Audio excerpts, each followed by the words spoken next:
Ini apa yang disebut dengan social psychology perspektif. Manusia itu bisa mendapatkan informasi macam-macam. Jadi satu orang berbagai seorang A bisa mendapatkan informasi yang berbeda dengan orang B, dan dan informasi yang diterima meskipun sama itu juga bisa dipersepsikan berbeda. Jadi otak manusia itu bisa memberikan, bisa mempersepsikan suatu informasi yang sama dengan berbeda. Jadi itu yang menyebabkan pengaruh dari berbagai macam informasi yang kita bisa absorb, dan bagaimana kita mempersepsikan suatu informasi akan mempengaruhi orang akan melihat ini sebagai gelas dan orang akan melihat ini sebagai aspal. Itu mungkin yang kita sebut sebagai cognitive bias, bagaimana kita tetap merokok, kita tetap mabuk, kita tetap minum alkohol, kita tetap gendut, dan kita tetap memilih coklat daripada makanan yang sehat seperti sayur-sayuran. Dan itu mungkin kenapa kok kita tetap memilih menggunakan kendaraan pribadi. Ini salah satu riset saya yang bagaimana needs constraint interaksi antara needs dan constraints. Dan dari riset ini sudah saya publish di tahun 2015-2018 bahwa kegiatan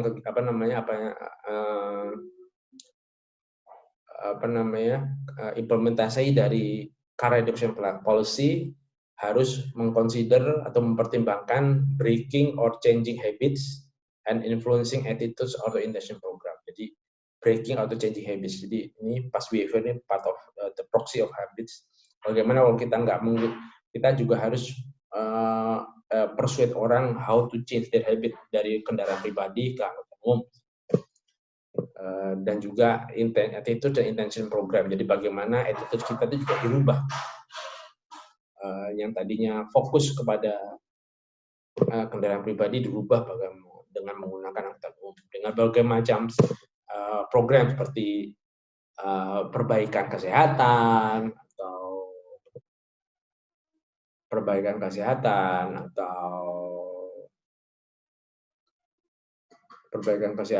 atau misalnya juga perbaikan lingkungan.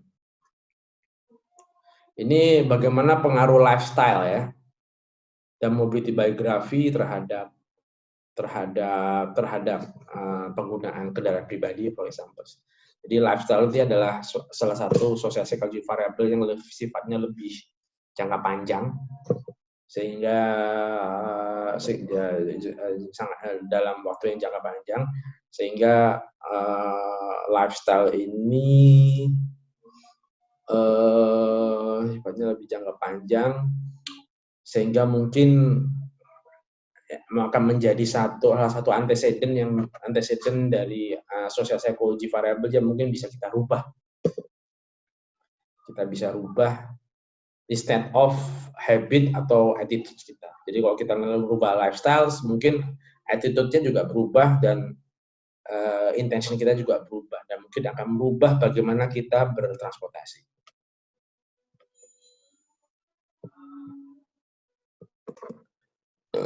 Yang mobility biography ini adalah bagaimana biografi dari mobilitas kita itu juga mempengaruhi bagaimana kita berkendara. Jadi salah satu contoh, sebelum saya pergi ke Swedia untuk studi, saya ini orang yang sangat tidak suka untuk bepergian naik kendaraan umum, dan saya sangat tergantung oleh kendaraan pribadi. Jadi ketika ada studi LRT di Bandung, saya selalu bilang nggak mau pakai LRT. Meskipun LRT itu melewati rumah saya di Cimahi sana, saya nggak mau karena saya merasa fleksibilitas saya akan sangat terganggu kalau saya pulang kendaraan pribadi. Tapi ketika saya pindah ke Stockholm, saya tidak punya option selain menggunakan kendaraan pribadi, sehingga saya harus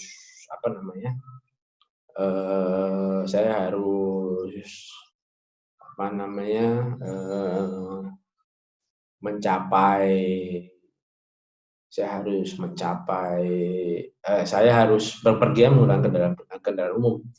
Dan itu saya merasa kendaraan umum itu saya merasa bahwa ada dampak positif ketika saya menggunakan kendaraan umum. Yaitu saya lebih sehat, saya punya physical activity lebih sering, dan berat badan saya itu menurun sampai 13 kilo. Saya ya itu dampak yang baik, yang bagus dari kendaraan umum, meskipun saya harus taking more time to reach some destination. Saya tidak terlalu fleksibel dalam melayani, saya juga tidak terlalu fleksibel dalam melakukan daily travel saya. Tapi ada banyak hal positif yang bisa saya ambil setelah itu. Dan ketika saya pindah ke Malaysia, ternyata di Malaysia itu saya harus kembali ke habit saya yang lama di Indonesia, yaitu menggunakan kendaraan pribadi. Sehingga kadang-kadang saya kangen untuk menggunakan kendaraan umum, karena saya nggak punya waktu lagi untuk melakukan physical activity, kesehatan saya agak menurun, berat badan saya nambah lagi ya. Saya semakin sibuk kerja di Malaysia, dan dan berkurangnya waktu untuk melakukan physical activity membuat saya berat badan saya semakin meningkat. Nah, itu salah satu bagaimana mobility biography akan mempengaruhi kita. Bagaimana waktu dulu ketika Anda misalnya punya experience untuk melakukan physical activity ketika masih kecil akan terbawa.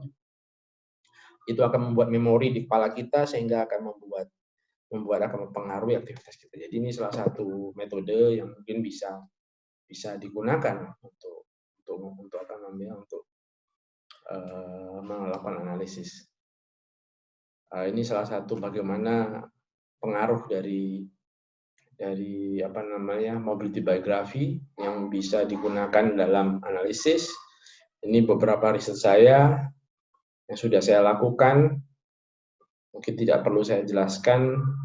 Ini beberapa paper saya baru saja saya publish. Bagaimana sih activity travel behavior kita mempengaruhi social dan mental health. Jadi riset ini cukup menarik. Riset ini dimulai ketika dimotivasi oleh fakta bahwa kondisi kesehatan kita itu bisa mempengaruhi activity travel participation kita. Dan health itu bisa menjadi satu another constraints yang tidak bisa di-capture oleh conventional time-space prism variable. Jadi ada namanya health constraints. Jadi kalau misalnya kita punya disabilitas, itu namanya physical health constraints. Kadang-kadang kalau kita sedang lagi patah hati misalnya, ya itu akan mempengaruhi, akan membuat constraint diri kita, sehingga kita nggak bisa melakukan aktivitas luar rumah. Nah, itu salah satu dampak. Kalau kita lagi patah hati, kita lagi punya masalah keluarga atau masalah-masalah yang membutuhkan kita harus sendiri, itu akan membatasi kita untuk melakukan kegiatan di luar rumah atau melakukan perjalanan keluar rumah. Nah, sebaliknya aktivitas dan travel behavior kita, activity travel participation kita juga seharusnya juga mempengaruhi physical, social, dan mental health kita.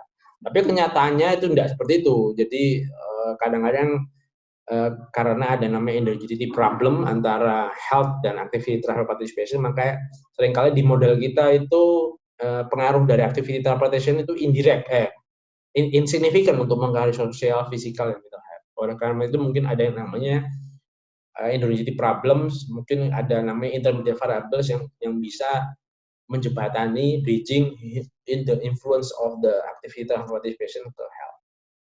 Nah, ini dampak ini yang ini riset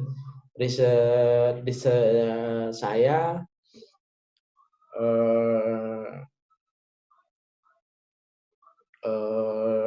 dan alhamdulillah ini bisa sudah dipublish di Travel Behavior Society. Mungkin bisa dibaca papernya, tulis saja, ketik ini, dan kemudian download papernya. Dan kemudian ini fakta-fakta yang menarik mungkin. Nah, ini fakta-fakta yang menarik ternyata mental health itu apa namanya? Nah, salah satu variabel yang digunakan untuk menjembatani adalah transfer related social exclusion. Transfer related social exclusion itu adalah suatu apa namanya? Variables yang menceritakan tentang opportunity yang kita bisa berikan, apakah itu dari jarak yang cukup dekat antara rumah dengan public amenities, atau waktu yang kita cukup sediakan untuk mempunyai waktu yang bisa kita sediakan sehingga kita punya opportunity untuk melakukan kegiatan sosial di luar rumah, atau ya bagaimana kita menerapkan mereduce commuting time kita, macam-macam lah. Jadi ini adalah opportunity. Bagaimana eksternal faktor memfasilitasi kita untuk bisa melakukan kegiatan sosial.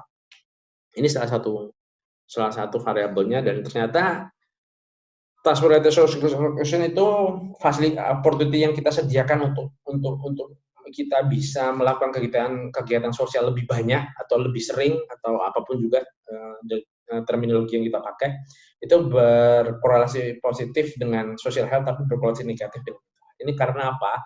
Karena mental health ini sangat dipengaruhi oleh umur, sangat dipengaruhi oleh apakah berapa umur kita. Kalau kita semakin tua, maka kita akan cenderung untuk mengalami mental health. Ini bertolak belakang dengan kadang dalam some extent bertolak belakang dengan hasil di wilayah dengan result di negara-negara maju. Ini kenapa? Karena di orang-orang yang umurnya sudah tua itu mereka punya permasalahan terhadap chronic disease atau disability atau impairment conditions, physical impairment conditions, atau juga punya yang lebih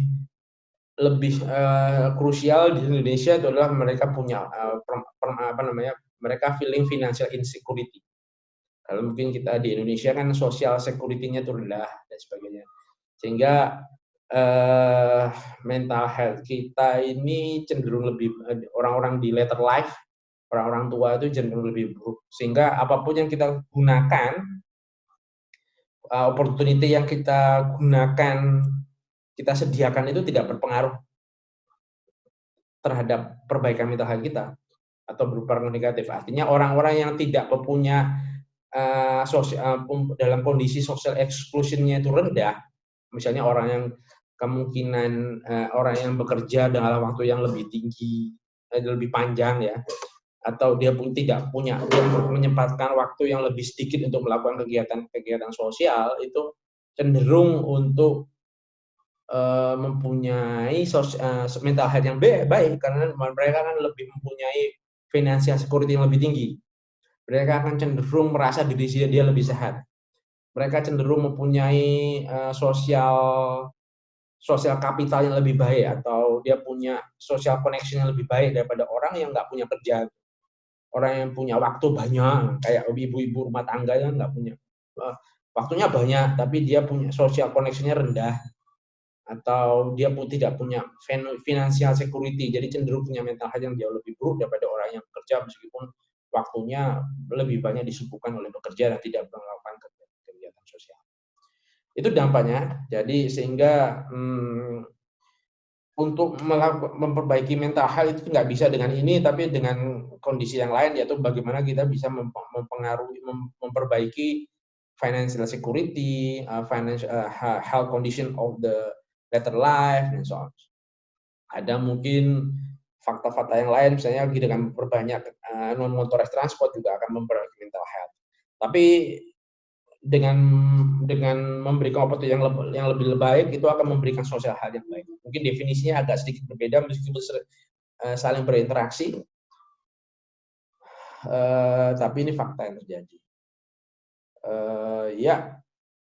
Ya ini beberapa riset yang mungkin bisa kita lakukan, bagaimana kita bisa expanding understanding of travel satisfaction on not just purpose city. Kemudian kita bisa bagaimana, ya ini salah satu bagaimana kita melakukan the correlation of the mandatory and discretionary trips. Jadi kita bisa memberikan definisi yang lebih baik tentang apa sih pengaruh dari mandatory dan bagaimana sih korelasi antara mandatory dan discretionary trips. Jadi hipotesisnya mungkin kalau kita punya kilometer travel of mandatory trips-nya lebih tinggi, maka kita akan melakukan kilometer travel total discretionary trips yang lebih rendah, dan number of trips-nya mungkin akan lebih sedikit daripada orang yang punya kilometer travel-nya lebih rendah. Kilometer travel of mandatory trips-nya lebih rendah. Travel time sama seperti ini, kalau kita travel time of mandatory trips-nya lebih tinggi, maka travel time to total discretionary trips-nya akan semakin rendah, dan number of the discretionary trips-nya juga semakin rendah. Seperti itu. Itu fact-fact yang mungkin ini akan bisa kita explore lebih jauh. Kemudian dia akan dipengaruhi oleh activity time use and multitasking, socio-demografi, dan performance. Ini juga riset yang mungkin bisa kita kembangkan, yaitu bagaimana pengaruh dari apa namanya disaggregate model dalam pengurangan CO2 reduction. Jadi selama ini kita mengukur CO2 reduction itu dengan menggunakan agregat model, jadi hanya menggunakan total travel times, dan juga travel distance. Cuma kan total travel time, travel distance itu diukur dengan agregat. Jadi kita anggap semua trips-nya orang itu sama, dan travel distance-nya orang itu sama semua orang sama dan tiap hari sama. Tapi kalau kita punya data lebih detail, kita bisa, orang tuh punya travel time berbeda-beda tergantung dengan karakteristik dia, tergantung dengan personal karakteristik dia, sosial karakteristik dia, dan so on. Sehingga number of trips-nya berbeda, sehingga berpengaruh travel time dan travel distance-nya. Nah, kalau kita kita punya data yang lebih detail, mungkin kita bisa punya banyak cara untuk bagaimana kita mempengaruhi pengurangan travel time, travel distance, dan mempunyai metode yang lebih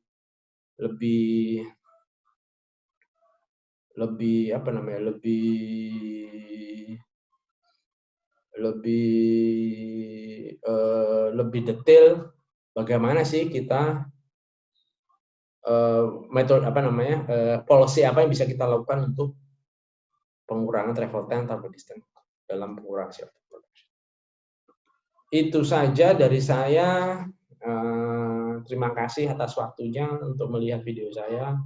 Mungkin bisa kita lanjutkan